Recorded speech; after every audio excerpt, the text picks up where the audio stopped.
तन्मय। कहानी के जन्म की कथा। हेलो नमस्कार। आज আমরা কথা বলছি গল্পের জন্মকথা নিয়ে।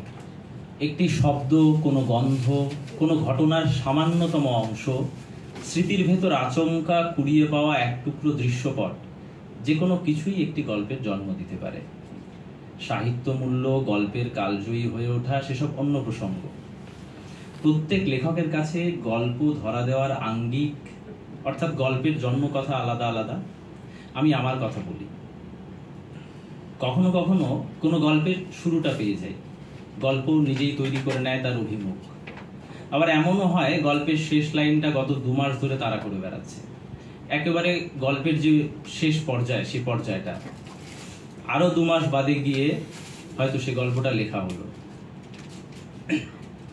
বছরখানেক আগে আমি একটা গল্প লিখেছিলাম, গল্পটার নাম বড়ি। গল্পটা সম্পূর্ণ রাজনৈতিক প্রেক্ষাপটের একটি গল্প। এই লেখাটা 4 মাস ধরে লেখাটা ভেতরে পচতে থাকছে। বহুবার শুরু করছি, কাটছি, আবার নতুন করে লেখা শুরু করছি।